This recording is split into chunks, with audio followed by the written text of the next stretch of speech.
Hallo, ich bin der Prismay und ja, ich bin ein deutscher Commentator.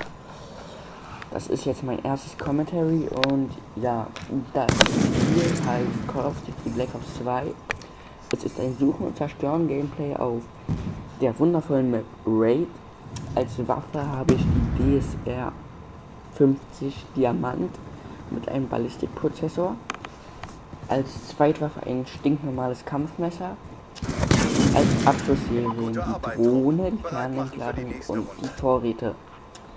Ja, was will ich auf YouTube erreichen? Ich will erreichen, eigentlich, ja, halt groß rauskommen. Wer will das nicht?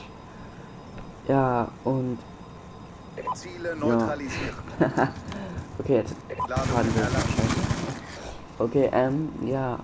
Ich will halt so groß rauskommen. Commander Krieger, das wäre richtig geil.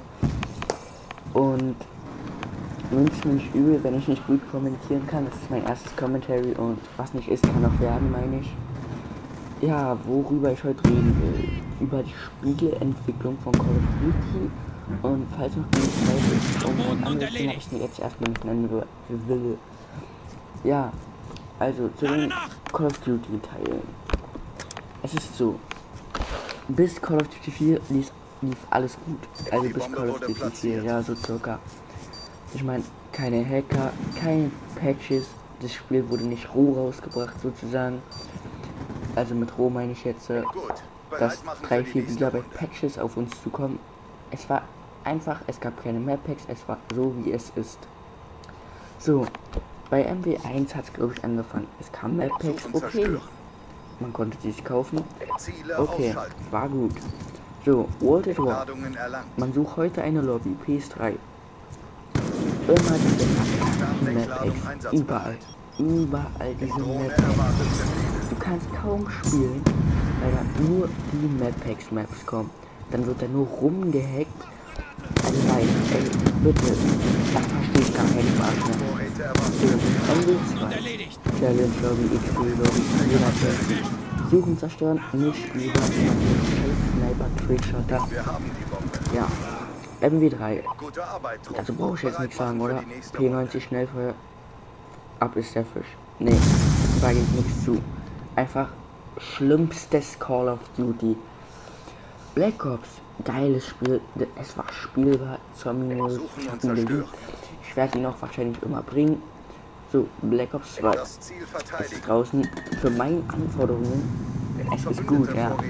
Ich finde zu zukunftslang. Ich hätte gerne so die alten Waffen, AK, geil, Famas und so weiter. Zombie-Modus okay, ist richtig geil gemacht. Da kann man nicht meckern, außer halt Glitscher hier. Ja, ich werde bringen COD Gameplay, vielleicht auch wieder andere Spiele, vielleicht noch mit PC dann an. Vielleicht spiele ich auch nur PlayStation 3, mein Gamertag könnte mich adden. Ja, ich spiele, glaube ich, morgen das erste Gameplay von mir, Black Ops 1. Ich weiß es nicht, ich schätze mal. Ja, ich hoffe, euch hat mein Vorstellungsvideo gefallen. Es ist leider nicht mehr Zeit für das Thema, was ich noch haben wollte. Wir haben noch 20 Sekunden Zeit circa. Ja, bitte hinterlasst ein Feedback. Mir egal ob positiv oder negativ. Ich meine, ich habe angefangen, was will ich erwarten? Ich komme jetzt hier nicht die 10.000 Likes. Ja, falls ihr mehr solcher Videos wollt, schreibt es in die Kommentare. Wenn überhaupt welche in den Kommentaren schreiben. Und damit verabschiede ich mich. Tschüss, ich hoffe, es hat euch gefallen. Lasst ein Abo da, liken mir egal. Ich bin keine Fame-Hure. Okay, bye.